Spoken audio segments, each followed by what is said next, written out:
Hi, good morning. Welcome to Connect Daily Bread. We recognize that man does not live on bread alone, but on every word that comes from the mouth of God. Today's reading is in Galatians chapter 2. So go ahead and read that, and I'll share some thoughts. So here in Galatians 2, we see in the first 10 verses, Paul is laying out a defense of the gospel which he preaches.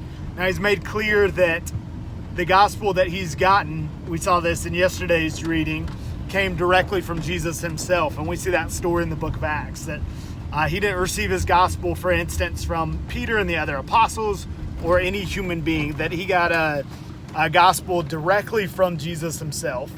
And that he made clear that, he didn't immediately go clear the message with the apostles in Jerusalem, but he'd gone to visit them after a few years, and now he talked about another story where he went to visit him and Barnabas, and this was what is known as the Council at Jerusalem.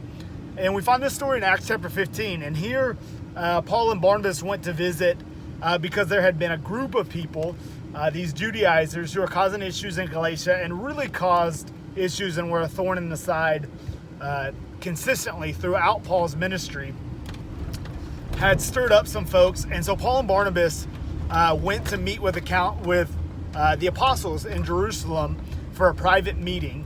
And basically he shares the gospel he's been preaching. He's making sure he hasn't run his race in vain.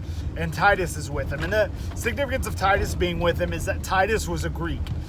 So he would have been case study 1, if you will, patient 0 of this discussion about circumcision and the need to honor and follow the Torah to be right and acceptable to God.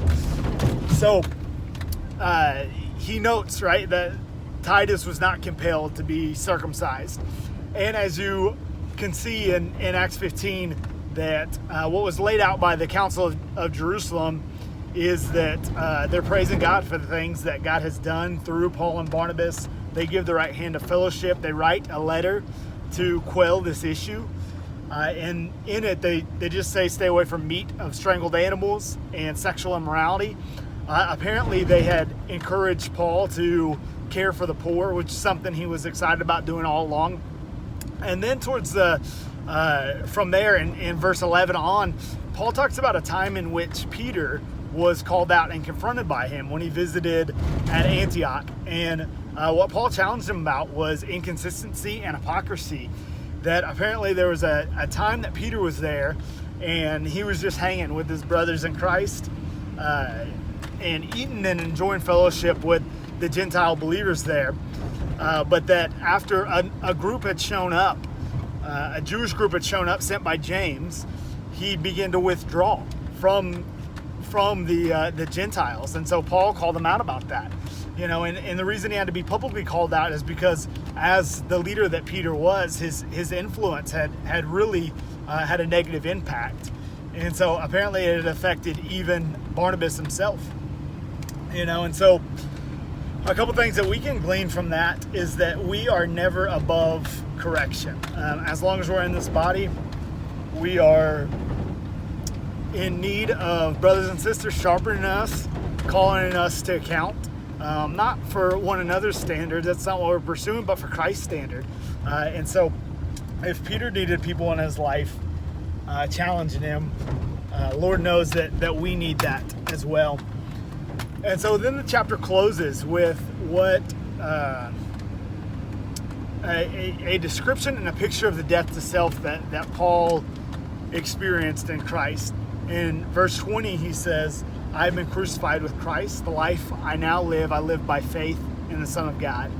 And so in that we see Paul's way of conceptualizing and expressing a death to self, that he had totally surrendered to Jesus, and no more was he living for himself, but he was living by faith in the Son of God, aiming to please Jesus. And so the encouragement and a challenge there for us is to do the same, to recognize that we're not here for ourselves, but we're here for Christ, and aim to love and please him while we're here. So those are my thoughts today. Go ahead and comment what stood out to you. Love you guys. Have a good one.